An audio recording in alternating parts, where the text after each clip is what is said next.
Should you buy the Ardbeg grooves?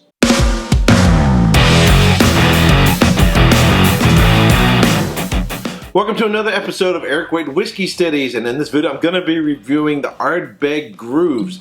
This is not the committee release version.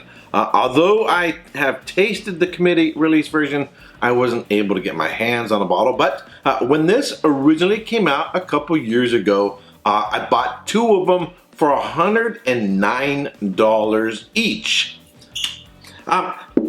Not every whiskey necessarily is going to improve with value as time goes on. Some whiskeys, because they are real high quality and are highly sought after, in the following years after they are released, they become more and more expensive, particularly since we're drinking them and there are less and less of them. But some bottles, that isn't necessarily the case. The prices may go up, but the reality is the juice in the bottle really doesn't warrant the price that some retailers or secondary market flippers or auction houses are demanding for them. So I'm going to do a review of this whiskey and give you my 2 cents as to whether or not you should buy a bottle of this whiskey. But before I do so, as always, here are my notes.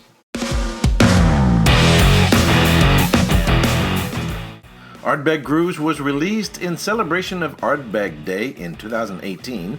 It was matured in heavily charred red wine casks. It is non-chill filtered, no added coloring, and is bottled at 46% alcohol by volume. Current prices range anywhere between $130 and $210, as I found on Google and Wine Searcher. And that $130 price is not in California, but actually in Ohio.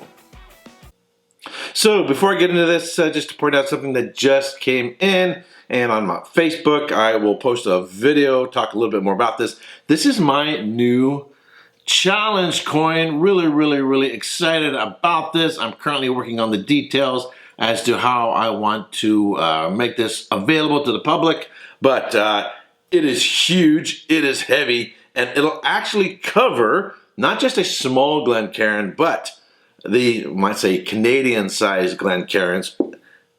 Absolutely perfect. But alrighty, we'll get into that some other time. All right, so what is the quality price ratio on this whiskey now that some time has gone on? You know, when these whiskeys first come out, so when the first release, there's a lot of hype. You know, is it good? Should I buy one? And people are quick to buy them. And then as time goes on, and some are still lingering on the shelves, or you might see them available on the internet, you may wonder, I haven't had it. It's got a nice fancy bottle, real groovy box. In fact, if you have 3 of them, you can put them side by side, one like this, and one like this, one like this, and it actually gives you the whole panoramic picture there. But what is the quality on this whiskey? First, you do get a sense of the wine character in it, but it's a dark wine character and has some charred notes. Reminds me a little bit of like a barbecue sauce. And then the wine character with the smoke comes across as sort of a chocolate-covered cherry. There's a little bit of nuttiness, a little bit of salty sea breeze, some caramels, but it's got a real ashy, dusty, charry note. And the chocolate is actually a little bit more of a baker's chocolate rather than something you expect to be really sweet. On the palate, So I bought 2 of these for $109 when they first came out. Got this one to about right here. So I've had plenty of time to work my way down on it and experience the evolution of the bottle. It's a nice whiskey. It's actually, although on the nose it can seem a little sweet, on the palate it's actually quite dry. It feels quite, I'm going to say, astringent, even though the ABV is not necessarily all that high. Get the chocolate-covered cherries. Get that saltiness there, definitely like a salty dark chocolate, but it's also sort of like a baker's chocolate. Then I get the caramels, vanilla, and there's sort of at the base of it this red fruit note. It might be cherries, might be blackberries or something like that. It doesn't have a huge arc and evolution. It doesn't have a lot of progression from the beginning, the middle, and the finish. I like whiskeys that from the first sip to the mid palate and the finish, you get a different experience along the way. This, not so much. I find it a little bit drying on the palate and a medium length finish, and mostly we've got on the back finish or the back of the palate and in the return or on the follow through. Different terms, same thing. It's sort of a dry chocolate character to it with a little bit of saltiness. Now, it's a nice whiskey, and what would I terms of give it a score? I'm going to go solid 88 points. Solid 88 points. Now, that being said, looking around on the internet, the cheapest place I could find was in Ohio at $130, which is about $20 more than what I paid for in California. But I think that even when it originally came out, the average price was probably around $120. So that's $10 more than it was originally selling for.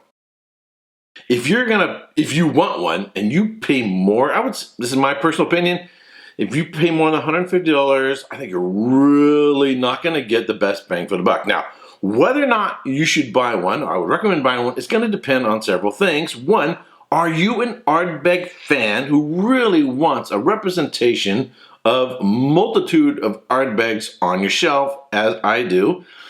Someone who is in that camp is going to be willing to, go an extra buck. He's willing to be expanded a little bit more. If you're only looking for a quality whiskey, something you're really, really going to enjoy, then I would say not only no, I would say heck no. Don't spend that much money. If you're gonna, let's say you can find it for $150. For $150, you can get a Corey Vrecken and an Ardbeg 10. You can get 2 bottles, or you can get an Uigeadail and an Ardbeg 10, and even after tax, perhaps maybe have a couple bucks left over.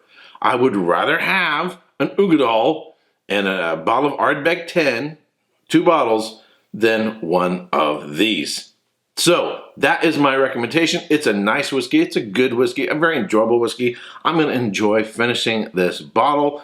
It's fine on ice. And the other bottle, I'll probably keep it on my shelf for a while for someone who maybe wants it one day, or just keep it as part of my collection. Alrighty, so that's it for this video. If you've had the Ardbeg Grooves and you like it, let me know. Make a comment down below. If you're not that big on it, let me know. If you're a bigger fan of it than I am, let me know. And if you've seen one perhaps at a better price in your neighborhood, hey, let your fellow whiskey collector and drinker know by saying so in the comment section down below. Alrighty, that's it for this video. Until next time. Oh, and if you haven't already, please subscribe, give this video a thumbs up, share it with your friends on Facebook, Twitter, and social networking channels. And until next time, cheers. Hey, don't forget to subscribe and check out these other whiskey videos.